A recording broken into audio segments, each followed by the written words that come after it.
Dans cette édition de l'Instant L, la vitalité du Nissard, cet occitan bien particulier que l'on parle à Nice, il a désormais sa chaîne télé. Et puis, le triste sort des animaux d'élevage, promis le plus souvent à l'abattoir ou à l'équarrissage.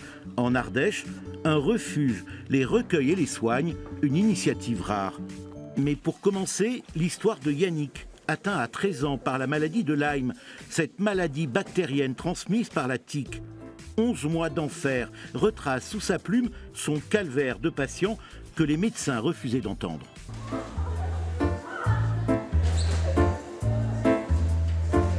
J'étais paralysé, j'ai été sous morphine, très douloureux, et puis j'ai vécu un calvaire dans la mesure où je n'étais pas cru par les médecins. Ils pensaient que j'avais des problèmes psychiatriques, et au final, j'avais la maladie de Lyme.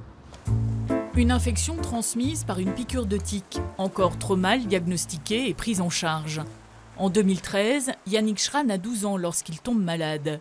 11 mois d'enfer sort aujourd'hui.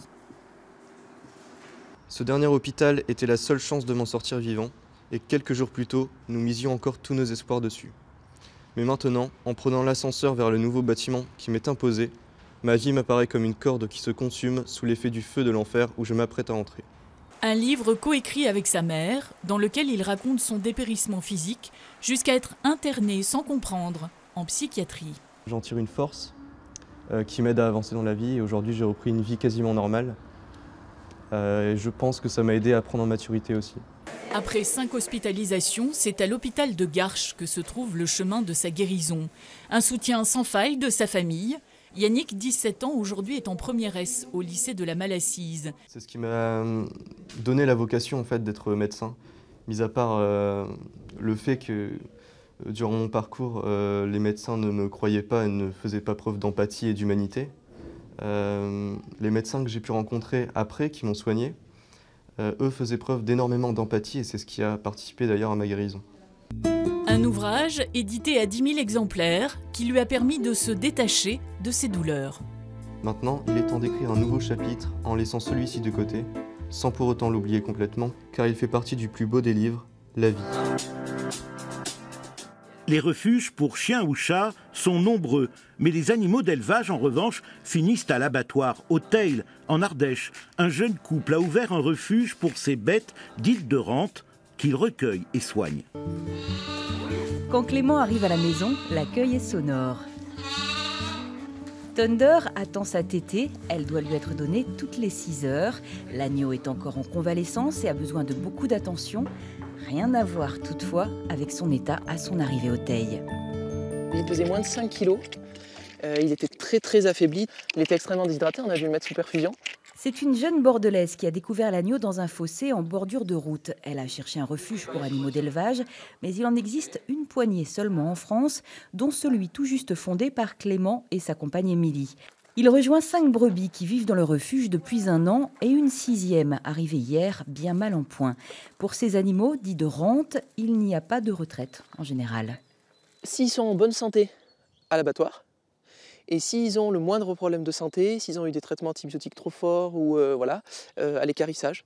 Alors les éleveurs voient plutôt d'un bon œil ce type d'initiative. Évidemment, ce n'est pas une solution durable à long terme, mais on peut leur offrir la possibilité de donner une 2e vie à leurs animaux et surtout d'éviter de tuer des animaux qu'ils aiment, parce que c'est ça aussi souvent leur métier.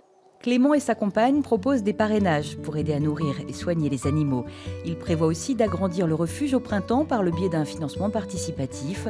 Poules, lapins ou cochons seront également les bienvenus. Thunder, allez! Le Nissard, ce dérivé de l'occitan que l'on parle encore à Nice, étendard linguistique de la ville. Une chaîne YouTube le fait revivre, 500 abonnés qui, au-delà du folklore, renouent avec les phrases chantantes du parler niçois. Est-ce que t'es prêt? Et per faire le portrait, t'aider là, comment on fait?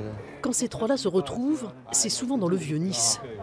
C'est pas le Nissart qui manque dans cette rue. Et c'est toujours pour parler Nissart ou pour l'entendre. C'est une dame que vous avez enregistrée, c'est ça? Qui parle en niçois? Ouais. Madame Pauline qui est plus ici aujourd'hui. Qu'est-ce que vous pensez de leur initiative là? Ils font une chaîne YouTube en niçois. C'est génial. Leur chaîne, c'est Cultura Viva Television. Pour la regarder, nul besoin de parler niçois. La VOSTF, la version occitane sous-titrée en français, est disponible sur toutes les vidéos mises en ligne. 18 mois d'existence, 500 abonnés, la chaîne a un objectif. De montrer que la langue niçoise, elle ne sert pas uniquement de parler de Pambagna ou de folklore, ou voilà, de la mettre au milieu de la vie. Leur idée, c'est de dépoussiérer l'image du niçois, en proposant des portraits de gens, de lieux, en couvrant des événements culturels souvent ignorés par les autres médias. En fait, on a organisé la chaîne en différentes playlists. Chaque personne gère sa propre playlist et parle de ses propres sujets. Donc ça peut être des sorties, des événements. Et pour ça, il y a l'agenda. Sa présentation est confiée aux jeunes qui apprennent le niçois. Allez, 1, 2, 3, marche! Bonjour et bienvenue sur Cultura Viva. En utilisant les outils numériques pour faire découvrir leur langue, les youtubeurs niçois espèrent séduire les jeunes internautes et pourquoi pas leurs parents. Le but, c'est de donner la parole aux élèves. C'est formateur pour ces gamins qui font du travail de journalisme et puis pour les téléspectateurs qui voient que les jeunes peuvent reprendre la langue à leurs mains. Montrer que le niçois est une langue bien vivante, sans se crisper sur sa culture, c'est le sens de leur démarche. Prochaine étape, monter un festival du film en langue régionale dans un cinéma niçois avec des Bretons, des Corses, des Basques. Ils en rendront compte sur leur chaîne YouTube.